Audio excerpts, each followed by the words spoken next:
नीरस निशा गई, भव्य भोर हो गया, स्वर्णिम सुहाना सूर्य उदय हुआ, नेह नम्रता से भरा, नमस्कार स्वीकार कीजिए। प्रिय मित्रों, ऋतुराज वसंत का आइए हम सब मिलकर स्वागत करते हैं। भारतीय संस्कृति की पूरे विश्व में अपनी अलग पहचान है। पुरातन काल से ही भारत भूमि त्योहारों की गरिमा के लिए जानी जाती रही है। यहाँ मौसम के अनुरूप त्योहारों को मनाए जाना विशेष महत्व रखता है। राष्ट्रीय त्योहारों के साथ साथ धार्मिक और फसलों के आधार पर भी त्योहारों को मनाने का जो आनंद भारत में है, शायद ही विश्व में अन्यत्र कहीं दृष्टिगोचर होता हो।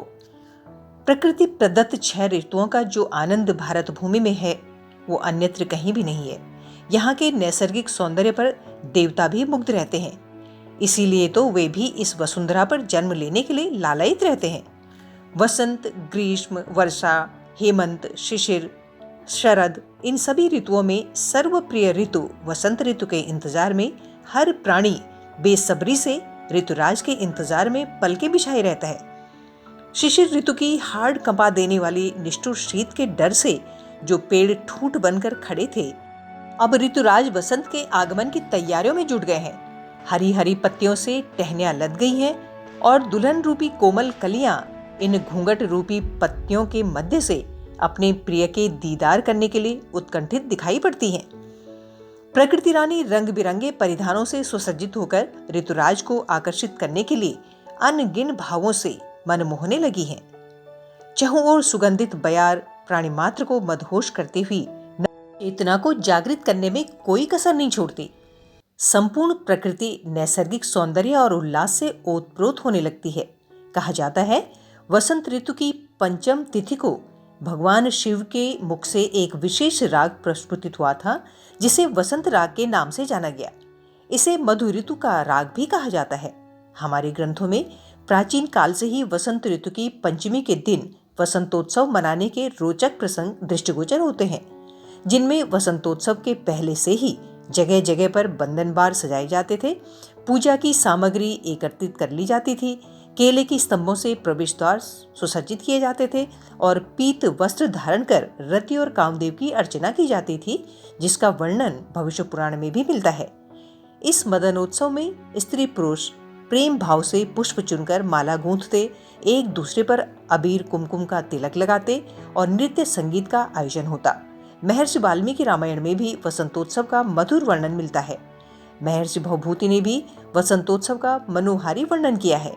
महर्षि दंडी ने भी अपने नाटक दशकुमार चरित्र में इसका सुंदर वर्णन किया है, जिसका अभिप्राय था जीवन को निरंतर गतिमान बनाए रखना, जिसमें संदेश निहित रहता था निष्पाप प्रेम का, जिससे वास्तविक आनंद की अनुभूति हो सके और इस सुखद मिलन और अनुभूति के परिणाम स्वरूप सुंदर सृष्टि की रचना निरंतर होती रहे। वसुंधरा इसी समय धन धान्य से परिपूर्ण होकर अपनी सार्थकता सिद्ध करती और हर प्राणी उसकी गोद में स्वर्गीय सुख प्राप्त करता। यहाँ प्रकृति हमें चिरंतन रहस्य के माध्यम से संदेश देना चाहती है कि जिस तरह निष्ठुर शिशिर ऋतु के अवसान के बाद वसंत ऋतु का आगमन होता है, उसी तरह हमारे जीवन में भी आने वाले सुख दुख हैं। जिस प्रकार प्रकृति शिशिर ऋतु के प्रहार को बर्दाश्त कर पतझड़ से ठूंठ हो गए वृक्ष वसंत के आगमन पर पुनरावस्था को प्राप्त करते हैं, उसी प्रकार हमारे जीवन में भी सुख दुख का चक्र हमारे पूर्व कर्मानुसार चलता रहता है। हमें धैर्यपूर्वक इनका सामना करना चाहिए। काश रति और कामदेव के मिलन का ये मदनोत्सव आज भी अपनी गरिमा को पूर्ववत बनाए रखने में सक्षम हो पाता। तब और अब में आशा के विपरीत परिवर्तन आ चुका है। अब कामदेव के वाणों से निकली मादकता, उमंग, उल्लास और आनंद की वर्षा करती बौछारें न जाने कहाँ लुप्त हो गई हैं। अब शालीन प्रणय निवेदन की जगह अभद्रता ने ले लिया है। प्रेम अब मात्र शारीरिक सुख भोग का माध्यम बन गया है। मधुमेह संगीत जो कभी अमृत वर्षा करने वाला हुआ करता था, अब अश्लीलता से ओतप्रोत मात्र काम वासना की पूर्ति का साधन बनता जा रहा है। हमारी संस्कृति में वसंत पंचमी के दिन ज्ञान की अधिष्ठात्री देवी माँ शारदे की अर्चना करने का निश्चित ही विशेष प्रयोजन रहा होगा। इस दिन सरस्वती पूजन हमारे लिए प्रेरणा स्रोत है। माँ सरस्वती ज्ञान प्रदायिनी है।